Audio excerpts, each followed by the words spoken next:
Fort Laramie. It derives its name from the Laramie River, and the name of the river was after a French Canadian called Laramie, and so they named the river after him, and then the fort was named after him. These are the original mid-1800 buildings. There was some before that, but they were destroyed to build the new buildings. This is the visitors center here. It gives you an idea of what it looks like. And this fort was the most important outpost on the way to the west in the 1800s and sustained the movement of people across the country, and it made it possible for people to emigrate to the country. When you read the history here, of course the land was occupied by Indians, and when you start reading about it, you kind of feel for the Indians who gradually lost everything they had, their land, their hunting places, and as people would move through, there would be so many of them that they would literally make a desert out of each side of the trail for a mile or two, because the cattle, as they moved, would eat everything. They would kill everything that was possible to eat in the course of hunting and things like that. And so the whole area became destitute of many things that the Indians depended on. Through the later and mid and later 1800s, there was several treaties that were made with the Indians to protect them, protect the immigrants, and they didn't really succeed very well over a long period of time, and at the cost mainly of the Indians. This is a replica of one of the wagons that the immigrants used. It's called the Prairie Wagon. One of the things we noticed, Lisa and I, is how narrow it actually is. And on the sign it notes that the wagon doesn't really have much room inside, so people used to walk outside. Really, they didn't ride in the wagon very much because it was too narrow and not enough room. Then they had all their stuff in there, right? It would carry as much as 2,500 pounds.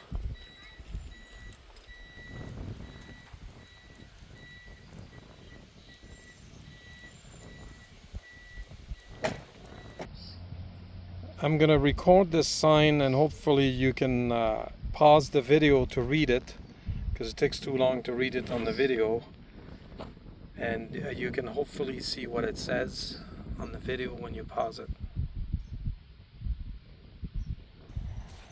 So as it says on the signs, this is a later design of the handcart. This one has metal around the wheels and metal around the wheel hub.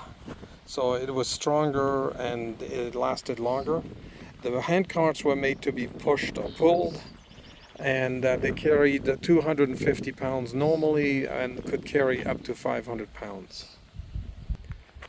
One of the things that I mentioned, that I may not have mentioned before, is actually on one of the signs in one of the visitor center. It said that handcart companies could actually move faster than the wagons.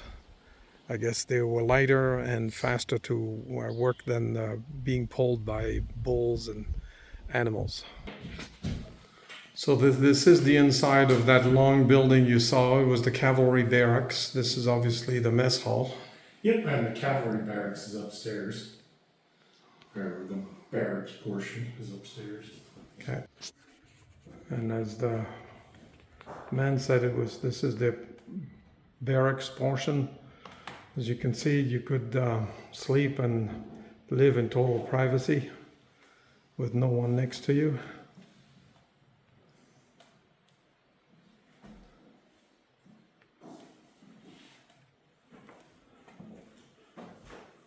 Pretty big place. It's very cool in here. It's like 86 degrees outside right now, maybe even more. And it's very cool in here because the walls are very thick cinder, and so you can see the thickness of the wall there, and so it keeps the building cool. It's nice. So the buildings on the fort have been restored to their original footprint and possibly maybe what they looked originally. You're going to find here. You either get to go back to Fort Kearny, Nebraska, which I guess if you went today, it's about 250 miles away. It's going to take you about a month to get over there. Or you're going to go to Fort Bridger, Wyoming, or Fort Bridger, Dakota Territory back then. It's going to take you about a month and a half to get over there. So you better get it here now. For the low, low price of $200, I would gladly sell you 500 pounds of food. And for the two of you, that should get you to Fort Bridger. That's only $200 in today's money, $6,000. Not too bad. And I hope that your tires are okay, wheels are okay. Only $20 to fix a wheel, or $600 in today's money. Or I hope you've been treating those oxen really well. Because oxen aren't cheap, but that's okay because I have a used oxen lot right over there. Bring in your old oxen, trade in, get your new oxen to give me $200.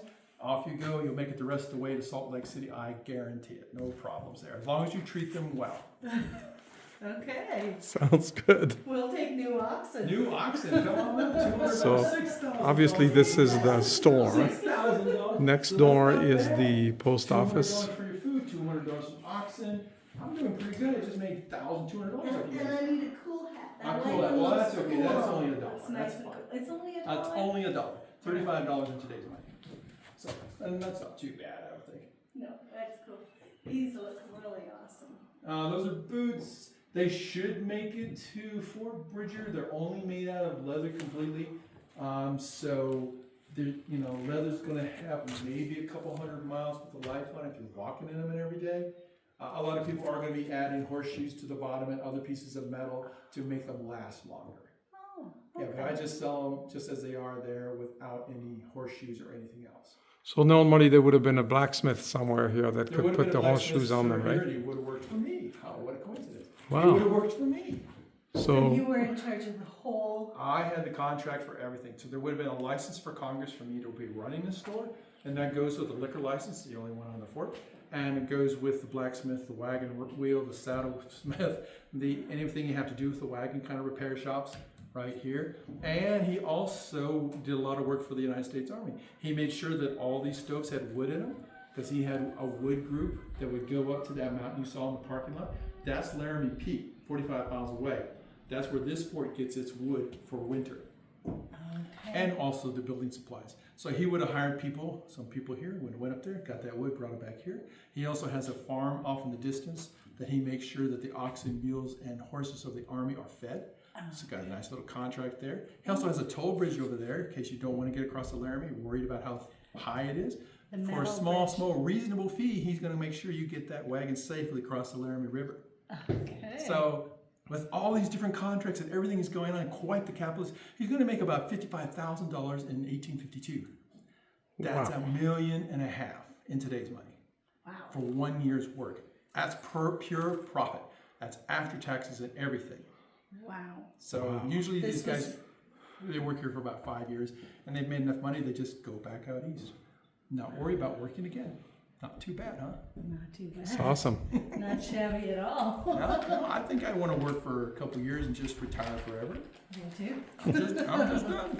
I'm just done. Do you sell pelts too? These pelts would have been something like when this was Fort William, and Fort John after that. These would have been the main thing. They're trained is beaver. Both of these are. This one's beaver with guard hairs. This one beaver have been removed. The guard hairs have been removed, so it's ready to become a hat or some sort of product.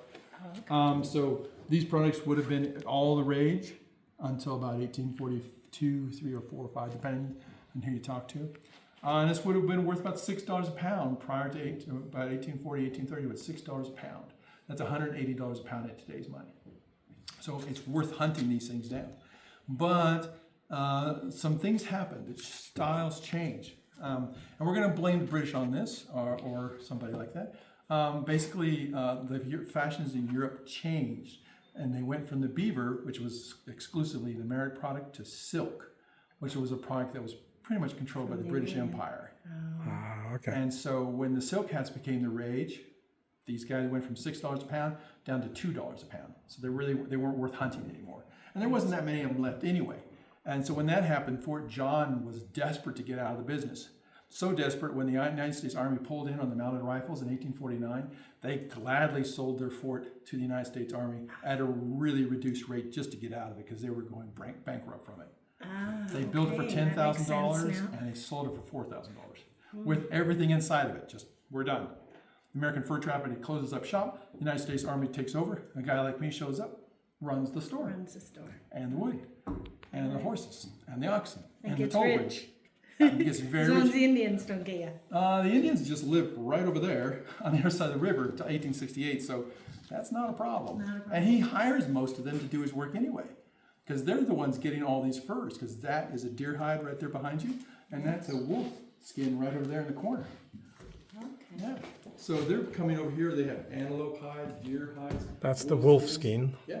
All these things are coming in here, and this guy's trading all of them, because the fur trade, right up until the 1870s, it's a major business going on. I mean, there's all this trades are, all these furs are coming here, they're going out east, and then from there they're going to Europe. So everybody's using American fur for everything. And Canadians are coming down and doing the fur trade. Yeah, until they got kicked out. Because they drank too much whiskey. Would have been a bit dangerous back then, yeah. All right, thank you very much. That's awesome. Thanks for And coming this in is today. So it's short hair. This is a bison fur. Yeah. Okay. If this was really the 1860s or 50s, this man wouldn't give much for this. No. No, it's just too short a hair. Now, he would want a female bison in the early spring when it still has the winter coat on. That's what he really wants. That's the $3 a hide fur. A hide, Yeah, as opposed to $6 a pound for the beaver. right. Wow, okay. Well, this is, no, that's a luxury item because people are going to want this for hats, for shawls, and things Yeah, like that. yeah. This is a more much of a household item because this is your blanket, this is your floor covering, this is a heavy winter coat, gloves, leg coverings, sort of like pants, kind of weird looking pants. You know, this is for everyday life kind of thing. And That's was more luxury. It was a huge thing, buffalo coats at the time, right? Mm-hmm. Today, if you want one, they're $4,000. Yes, that's why I don't have one. I'm not rich like this guy is. With all the money you made? Well, that guy made all the money. I'm a ranger here. I don't make that kind of money. Okay. So this was obviously one of the officers' houses, possibly maybe the guy that ran the fort after or traded with everybody and made all that money, did this. After bedroom.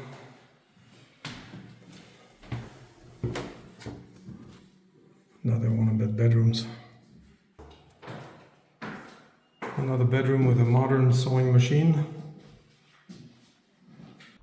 This is the house I just took the interior in. As we walk around here, I'm going to tell you the guy that was just telling us stories. We could have listened to him for a couple of hours, I suspect. He was telling us that the person who ran that fort there, and who was the guy that made all the money, he would come here he came here pretty well destitute. There was 2 or 3 of them, I guess. There's a few of them that did it, but there was only a short period of time where they could make this kind of money. And so he would come here destitute, single, marry one of the Indian women from across the river, have a family with her, and then after the 4 or 5 years, when he decided that, okay, I'm done now, thank you very much, he would leave everything, including the family, behind, move back east and marry into a nice, rich white family, and have another family with them. And then in one of the diaries that he read, he says that at one point the family or the children of the Indian woman that he had showed up at at his new wife and children's place and said, "Hey, where your children?" And that would have been an interesting reunion, I'm sure. Now, these were some of the other barracks. I can't remember what they call it, Old Bedlam. And it was apparently where some of the single men stayed. They must have been officers. and then officers with married officers. Most of the people who had their wives here were officers. This is the inside of Old Bedlam. You can see the furs on top of the beds. This is the dining room area.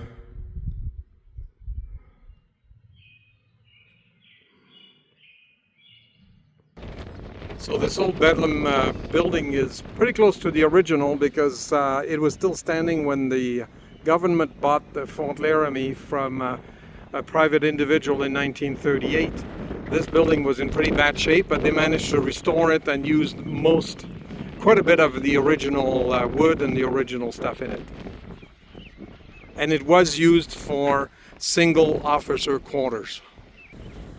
Some parts of the fort have not been restored, but they are regularly preserved and maintained so that they maintain this condition that they are in. They are in actually pretty good shape for being fallen down. So this is the North Platte River. In 1875-76, the Army built this steel bridge which spanned the whole river at the time. As you can see, the river is not very wide now, but I think in those days it would have been bigger and wider because the bridge goes quite a bit further. And from what we've been told, the rivers are smaller than they used to be, mostly because of irrigation. Before that, they used a ferry service, and they would charge per person and per wagon and all that sort of stuff. And if you didn't want to use the ferry, then you had to cross the river by foot, which you will find in I've read it in church history, and other pioneer history information will tell you that people didn't have any money used to cross the river on foot. So I'm going to stop the video here because we've gone on for quite a while, and that's it for now. Thank you.